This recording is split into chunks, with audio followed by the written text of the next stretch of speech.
We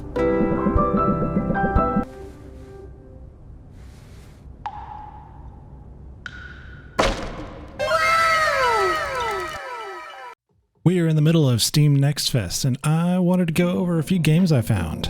First up is Potionomics. You play a humble potion witch taking over her deceased uncle's potion shop.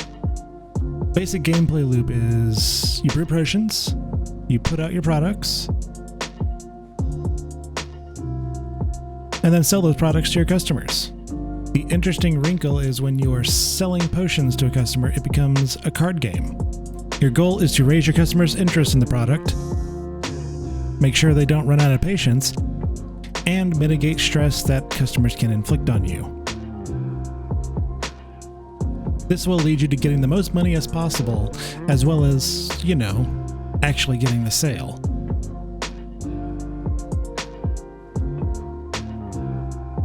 The act of brewing potions has some complexity to it with its Magamins system. Essentially, you want to balance out the ratio of different tiers of ingredients, and that will give you a boost in your overall quality.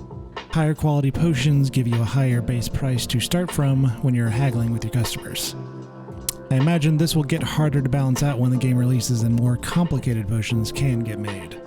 Some characters you meet end up being contacts that you can talk to later to upgrade your shop, buy ingredients, and maybe date. The demo only sets the stage of the game and doesn't really hint at what the overarching story is, beyond what seems to be a potion shop rivalry. Either way, this demo did its job on selling itself to me.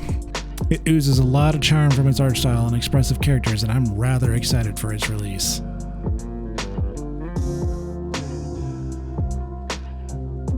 Soul Survivors is next.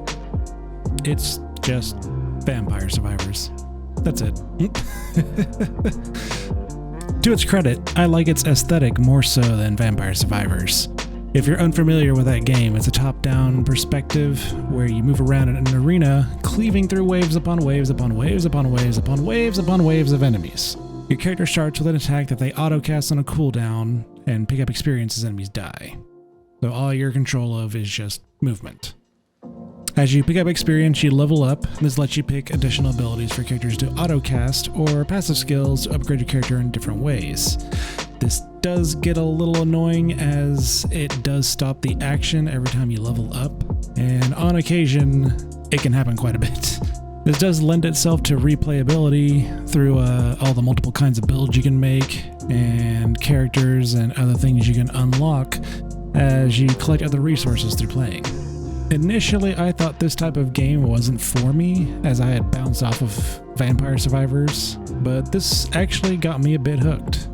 They do seem to have a good amount of content planned, and it's going to hit early access on November 7th, though I'm unsure for what price.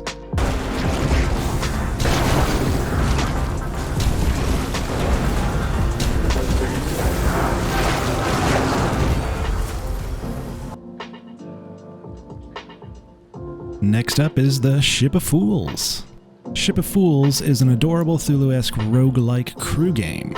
You and another friend can go out on a run into the sea, grabbing as much loot as you can to upgrade your boat and characters.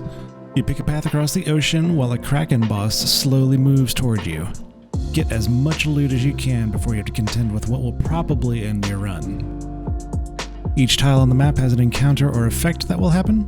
Some are small encounters or shops, while some others can teleport you to other parts of the ocean. Fights play out with your ship going down the middle of a corridor where you have to defend the ship from sinking. Cannons can be moved to the top and bottom of the ship as needed.